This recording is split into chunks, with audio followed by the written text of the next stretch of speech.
Ads లేకుండా latest episodes చూడండి.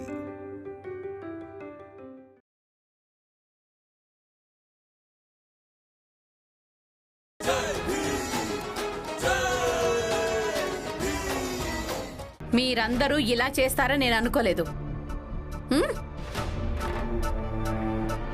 అరే, ఆ పనికి మాలిన భీమ్ మిమ్మల్ని భయపెట్టగానే మీరంతా భయపడిపోతారా? మీరందరూ తనని గెలిపించారు, ఇక మీరంతా ఓడిపోయారు. ఇప్పుడు తనకి ఎలా ఎదురుపడతారు మీరు? తనను ఎలా వ్యతిరేకించగలరు? ఇక ఏ విషయంలోనైనా సరే ఇలా ఈ మొహాలు పెట్టుకుని వాడు ముందుకు వెళ్తారా? చెప్పండి. రామా ఇంకా లక్ష్మి గది లోపల మాట్లాడుకుంటున్నారు. రామా చెప్తుందనుకుంటా, నా భర్త మీ అందరికీ జీవనదానం చేశాడని. ఇక ఇప్పుడు మీ అందరికీ ఎలాంటి హక్కు లేదు తాలెత్తుకుని మా ముందుకు రావడానికని. అక్క, మీరు కొంచెం ఊరుకోండక్క. మీరు ఇక్కడున్న వాళ్ళు అందరూ మాకైన వాళ్లే. మేం మీ అందర్నీ బానిసలుగా మారకుండా ఆపడం మా కర్తవ్యం.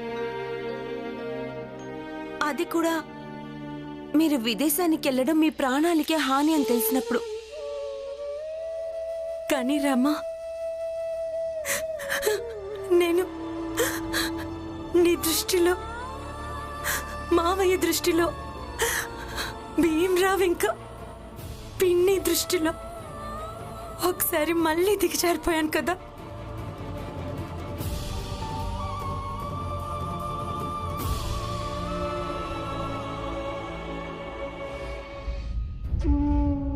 అక్క, బంధం వల్ల రోజు ఇలా దిగజారిపోవాల్సి వస్తే ప్రతి ఒక్కరూ దిగజారిపోతారు. ఆ తర్వాత చివరికి ప్రతి బంధం ఓడిపోతుంది. చూడండి, మీరు కేవలం ఇదే ఆలోచించండి. మీరొక పీడకలకంటున్నారని. అది ఇప్పుడు చెదిరిపోయింది. చూడండి, పీడకలనుకొని మాత్రం మర్చిపోవద్దు. భయం వల్ల మీరందరూ భీమ్ సహాయాన్ని మీ తల మీద వేసుకున్నారు. ఇప్పుడు దీని నుండి మీరు ఎలా విముక్తులవుతారో దాని గురించి ఆలోచించండి. ఇవన్నీ పనికిమాలిన మాటలు. భీమన్నయ్య మన ప్రాణాలు కాపాడాడు. మనం ఆయనకు ధన్యవాదాలు చెప్పాలి. ఇంకా నేను ఆయనకు ధన్యవాదాలు చెప్తాను. దీపక్, భీమ్కు ధన్యవాదాలు చెప్పడానికి ఎలాంటి అవసరం లేనేలేదు. నోరు మూసుకుని ఇక్కడ నిలబడుండు, లేదంటే లాగిపెట్టి 2 లెంపకాయలిస్తాను. ఇప్పుడు నీ లోపలున్న తల్లి మేల్కొంది. ఈ ఎలుకను కలుగులోనే ఉంచాలి.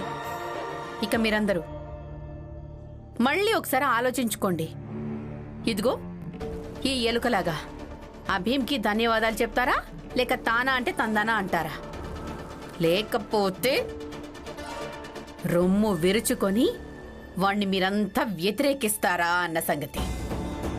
సరే అంటారా, కాదంటారా? అది మీ నిర్ణయం.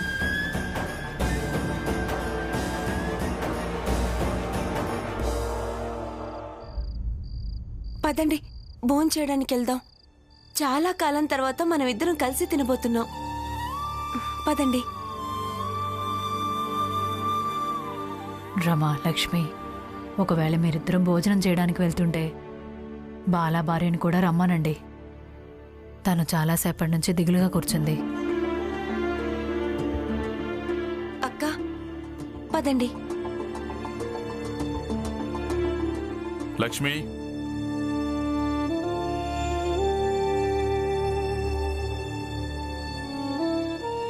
నువ్వు ఇంకొక పని చేయాల్సి ఉంటుంది.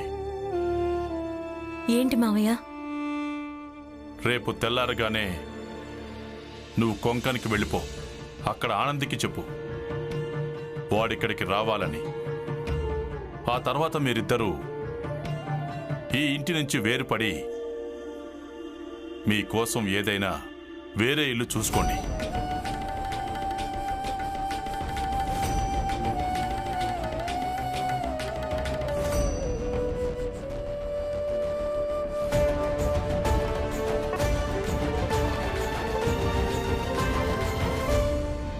నాన్నా,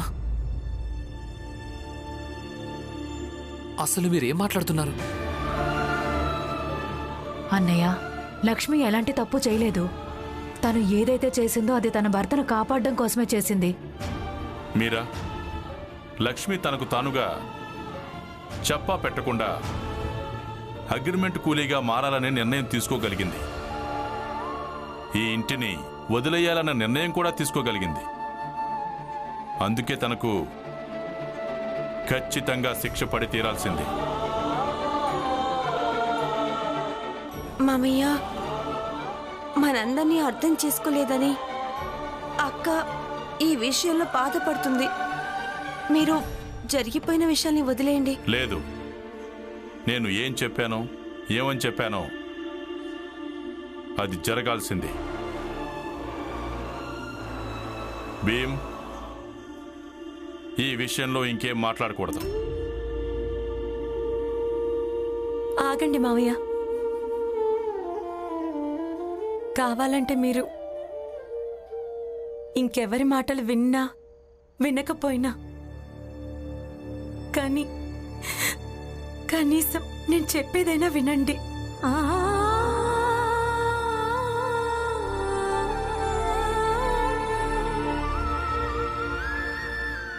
మామయ్య, నేను మీ మాటలకు ఏమాత్రం బాధపడటం లేదు. నిజానికి సంతోషంగా ఉంది. ఎందుకంటే ఈ ఇంట్లో తప్పు చేసిన వాళ్లకు శిక్ష వేసే అలవాటుంది.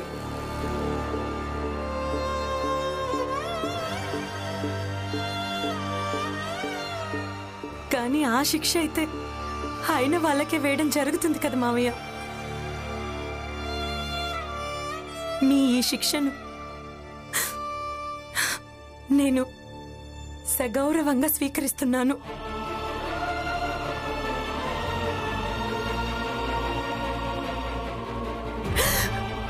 ఎందుకంటే మీరన్నది నిజమే. ఇప్పుడు నాకు ఈ మాత్రం హక్కు కూడా లేదు. అదేంటంటే మీ అందరి దగ్గర ఉండటానికి.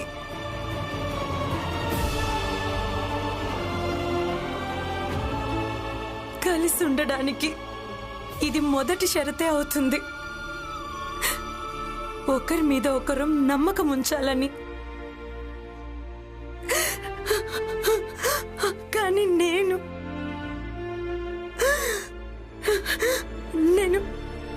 మీ అందరి మీద నమ్మకమే ఉంచలేదు.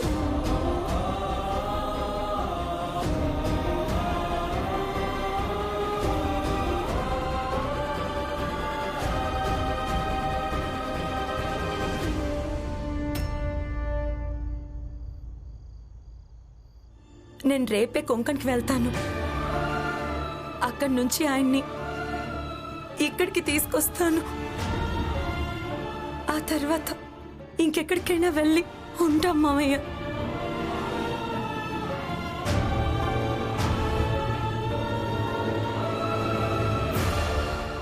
చూడరమ్మా, భీమ్రా, పిన్ని, మీరందరూ ఈ విషయంలో మాత్రం బాధపడకండి, సరేనా?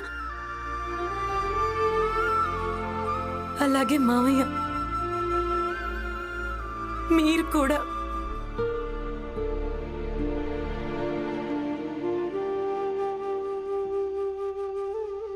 పదరమ్మా, అక్కతో కూడా మాట్లాడాలి కదా. పద.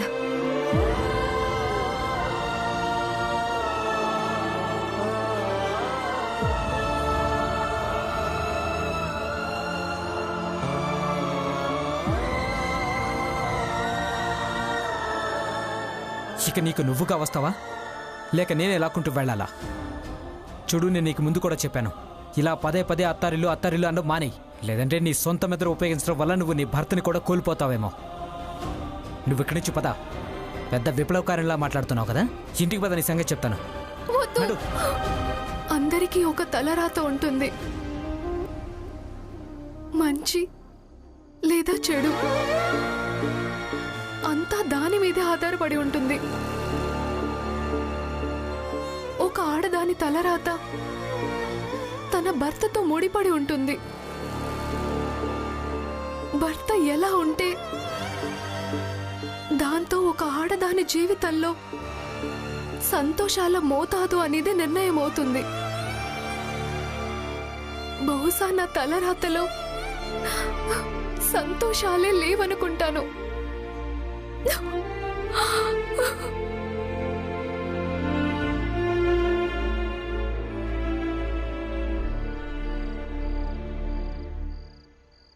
అక్క, మీరు ఊరుకోండి, ఏడవకండి. ఎప్పుడైనా అంతా చెడే ఉందనుకోండి, అప్పుడు కొత్తగా ఒక కొత్త పోరాటం మొదలెట్టాలి. అది ఇప్పుడు మీరు చేశారు. మీకు తెలుసా అక్క, చాలాసార్లు పక్కనే ఉండడం వల్ల ఒకరి విలువ ఒకరికి అర్థం కాదు, కానీ దూరం వెళ్ళడం వల్ల అర్థమవుతుంది. ఎవరికి తెలుసు, మీరు దూరంగా ఉండడం వల్ల బాలాబాబుకు అర్థమవుతుందేమో. ఆయన జీవితంలో మీ ప్రాధాన్యత ఎంతో ఉంది.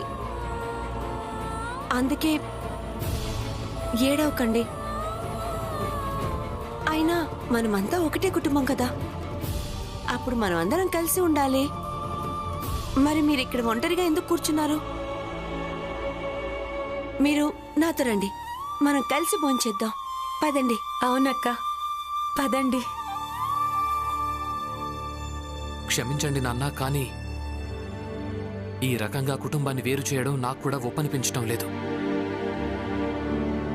చూడు బాబు, నేను నిన్ను ఇంట్లోంచి వెళ్ళగొట్టినప్పుడు నీకొకటి అర్థమయ్యేలా చేయాలనుకున్నాను. ఈ ఇంటికి పెద్ద నేను. ఈ ఇంట్లో నేనేం కోరుకుంటే అదే జరుగుతుంది. ఈ ఇంట్లో ఉండాలనుకుంటే నువ్వు చదువుకోవాల్సి ఉంటుంది. అప్పుడు నేను నిన్ను ఈ ఇంట్లో వేరుగా ఉంచినప్పుడు నేను ఇతరులకు ఒకటి అర్థమయ్యేలా చేయాలనుకున్నాను.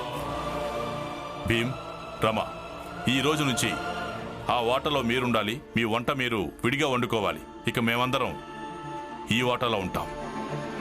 ఈ కోపాలు, శిక్షలు, ద్వేషం ఇవన్నీ ఉన్నవెందుకంటే వీటితో జీవితంలో పాఠం నేర్పించడానికి.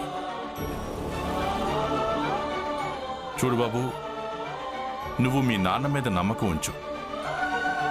అలాగే లక్ష్మి ఇంకా ఆనందను ఈ ఇంట్లోంచి వెళ్ళనివ్వు. అన్నయ్య, మీరు అన్నదానికి అర్థం ఏంటంటే లక్ష్మి ఇంకా ఆనంద్ పూర్తిగా శాశ్వతంగా మనకు ఒంటరిగా దూరంగా ఉంటారా? మీరా, మీ అన్నయ్య ఇప్పుడు ముసలవాడైపోతున్నాడు. వయసు పెరిగిపోతూనే ఉంది. ఇక ప్రతి ముసలి తండ్రికి ఇదే అనిపిస్తుంది. తన కుటుంబం సంతోషంగా కలిసి ఉండాలని, లేదా వేరుపడైనా సంతోషంగా ఉండాలని. తరువాత వాళ్ళ తలరాత. పదండి, భోజనం చేద్దాం. రండి. వద్దు రామా, నేను భోజనం చెయ్యలేను. ఆయన అసలు ఏదైనా తిన్నాడో లేదో, తినలేదనుకుంటా. రమా, నేను ఆయన భార్యను. తన మీద కోప్పడొచ్చు, తన వల్ల బాధపడొచ్చు, కానీ తన మీదున్న ప్రేమ మాత్రం తగ్గదు కదా. తన మీదున్న బెంగ తగ్గిపోదు కదా. మరి నేను ఎలా భోజనం చేయాలి? నేను రాలేను. మీరిద్దరు వెళ్ళండి, నేను తినలేను.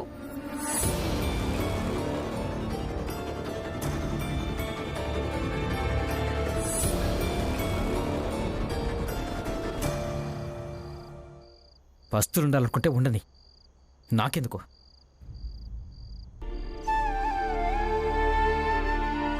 కానీ తను ఇది ఆలోచించే బాధపడుతుంది, నేను భోజనం చేసిన లేదు అని.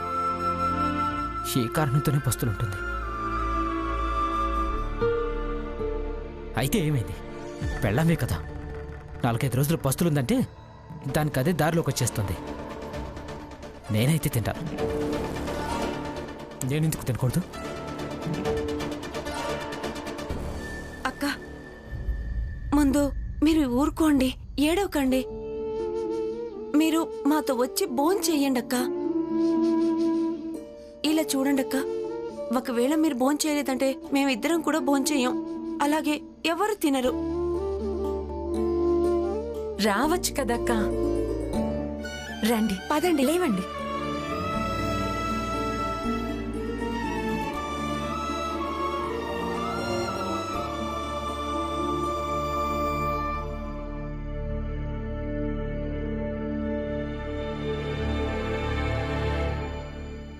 అక్క,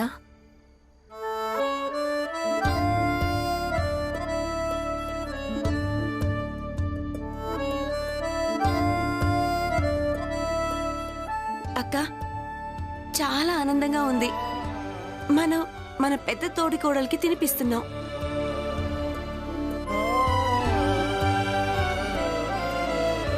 కానీ మీ ఇద్దరికంటే ఎక్కువగా నాకు ఆనందంగా ఉంది.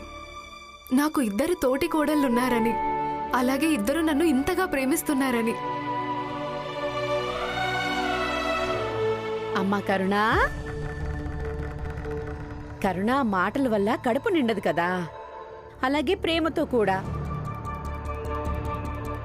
ముందు భోంచెయ్యమ్మా, మెల్లమెల్లగా మొత్తం అర్థమైపోతుంది ఈ ఇంట్లో ఉండడం ఎంత కష్టమో. జీజాబాయ్, నీ మాటలు వింటూ దెప్పు బడుపులు వింటూ బాధ అనిపించినా కూడా మేం మీ ఇంట్లోనే ఉంటున్నాం కదా. ఇక ఇది కష్టమైన పని కాదంటావా? ఇలా అందరి ముందు అవమానించటం అవసరమా మీకు? మీరంతా ఇక్కడే కూర్చొని ప్రేమగా భోజనం చేయండి, నేను లోపలికెళ్ళి తింటాను. జీజాబాయ్, ఒకవేళ నువ్వు వీళ్ళిద్దరికీ అత్తయ్యవైతే నేను కూడా నీకు అత్తలాంటి దాన్నే. పెద్ద కోడలు మొదటిసారి ఇంట్లో భోజనం చేస్తోంది. నాకెలాంటి నాటకం అక్కర్లేదు. నోరు మూసుకుని కూర్చో, అలాగే భోజనం చేయి. మరి ఇలా కోడళ్ల ముందు నా పరువు తీస్తున్నారు, అదంతా సరైందేనా? ఇలా చేస్తే మీకేం అనిపించట్లేదా? ఇప్పుడు నేను లోపలికెళ్ళే తింటాను, లేదంటే నేను అసలు తిండే తిన్ను. ఇక్కడ ఇలాగే నిలబడి ఉంటాను, మీరందరూ తినండి. అత్తయ్య, తినే సమయంలో అసలు ఇక్కడ ఏం జరుగుతోంది? మీరు ఊరుకోవచ్చు కదా, మీరు భోంచెయ్యండి. జీజాబాయ్, అందరితో కూర్చుని భోజనం చేయి. లేదు, మీరందరూ చక్కగా తినండి, నేను ఇక్కడ ఇలాగే నిలబడతా.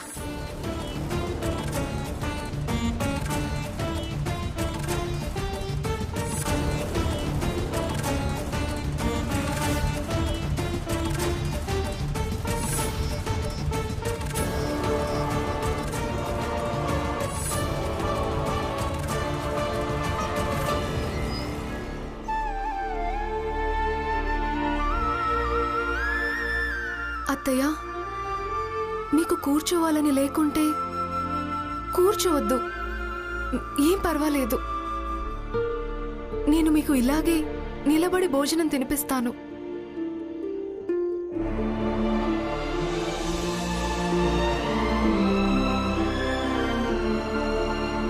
ఇదిగోండి, తినండి.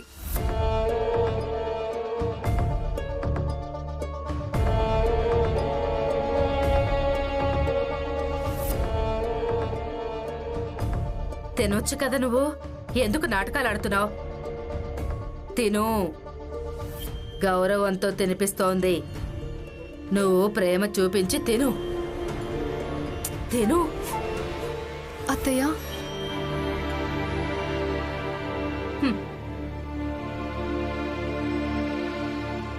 చూడు కరుణ, నాకు నీ మీద ఎలాంటి ఆరోపణ లేదమ్మా. కానీ నాకు ఎవరి మీద ఆరోపణ ఉందో నా గురించి వాళ్లకు బెంగసలు ఎక్కడుంది?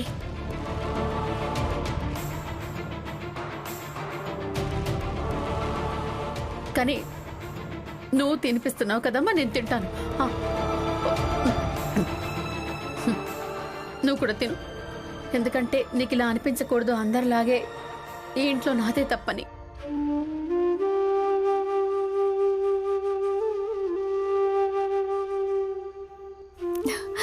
తినండి. అయ్యో చాలు, నువ్వు కూడా తిను. అలాగే అత్తయ్య. బాల భార్య ఎంత తెలివైన పిల్లో. బాలయ్య పెద్ద మూర్ఖుడు. వాడెప్పుడూ దేని గురించి పట్టించుకునే లేదు. రెచ్చగొడితే రెచ్చిపోయే వ్యక్తి పరిస్థితి ఇలాగే ఉంటుంది.